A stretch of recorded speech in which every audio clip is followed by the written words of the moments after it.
Assalamualaikum warahmatullahi wabarakatuh. Nah, di sini saya akan menjelaskan mengenai karakteristik perkembangan peserta didik pada masa remaja.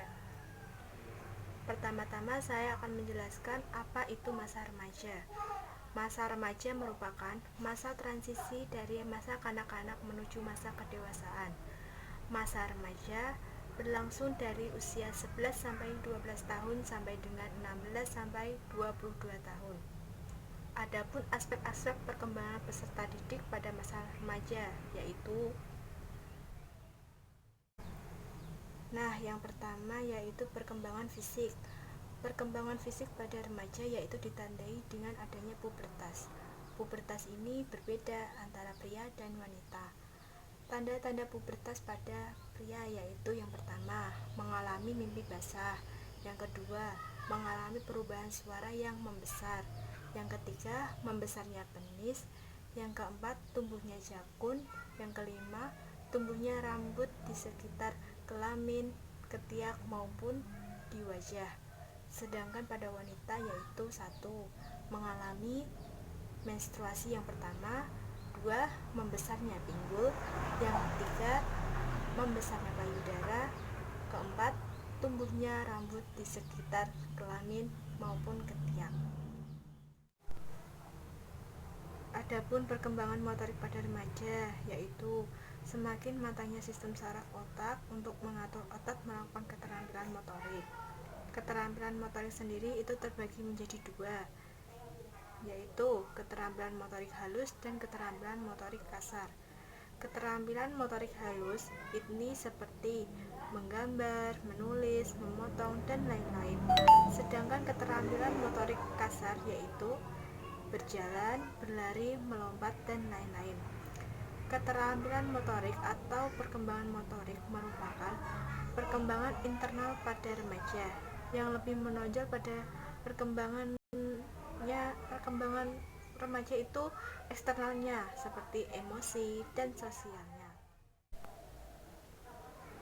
Kita masuk ke perkembangan kognitif.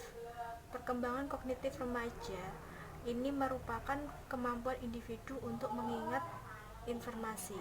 Perkembangan kognitif itu sendiri merupakan kemampuan berpikir. Kemampuan berpikir pada remaja itu sendiri, remaja mampu mengatasi masalah atau sudah mampu memecahkan masalah. Kemampuan berpikir pada remaja itu terjadi pada 3 faktor, yaitu 1. Faktor keluarga, yang kedua faktor lingkungan masyarakat, yang ketiga faktor lingkungan sekolah. Apabila perbedaan antara remaja yang 1 dengan remaja yang 2 ini memiliki perbedaan lingkungan, maka perkembangan kognitif remaja antara 1 dengan yang lainnya itu berbeda pula. Yang kedua yaitu perkembangan emosi. Perkembangan emosi remaja sama halnya perkembangan emosi kanak-kanak. Hanya saja di perkembangan emosi remaja ini lebih cenderung muncul cinta, kasih sayang, maupun rasa cemburu. Banyak orang yang pengetahuannya atau banyak remaja yang pengetahuannya sudah mulai bagus atau sudah mulai luas, namun kebanyakan para remaja tidak mampu mengatasi atau mengelola emosinya itu sendiri. Karena disinilah muncul emosi yang sangat kuat kepada remaja itu sendiri. Yang ketiga yaitu perkembangan sosial. Perkembangan sosial merupakan fase yang sangat penting pada masa remaja.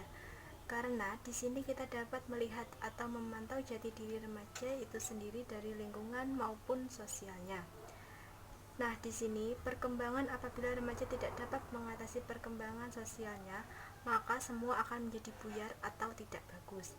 Di sini remaja lebih mementingkan perkembangan sosialnya dibanding perkembangan lainnya, dari mulai bergaul pada masa remaja itu sendiri. Kita lihat perkembangan sosial remaja itu dapat timbul dari lingkungan, contohnya teman sebayanya. Apabila perkembangan sosial pada teman sebayanya sudah bagus, maka remaja juga mampu mengatasi perkembangan sosialnya itu sendiri. Dalam perkembangan sosial remaja, remaja sudah mampu membedakan antara mana perkembangan sosial yang bagus untuk ia ikutin dan mana pula perkembangan sosial yang tidak bagus untuk dia ikuti. Untuk selanjutnya yaitu implikasinya dalam pendidikan. Implikasinya dalam pendidikan. Sekolah atau lingkungan sekolah atau pendidikan itu sangat penting bagi remaja, karena remaja ini merupakan pusat perhatian bagi pergaulan-pergaulan oleh masa remaja itu sendiri. Di mana kita ketahui dalam masa remaja itu sudah terjadi pergaulan bebas, terjadi kesenjangan sosial, dan sebagainya.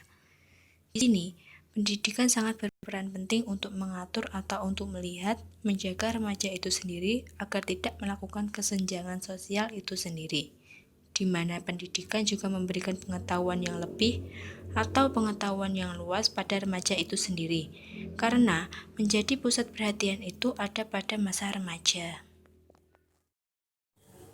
Nah, itu tadi sedikit penjelasan dari saya mengenai karakteristik peserta didik pada masa remaja. Semoga bermanfaat dan dapat dimengerti. Sekian dari saya, bila ada kurang lebihnya saya mohon maaf. Wassalamualaikum warahmatullahi wabarakatuh.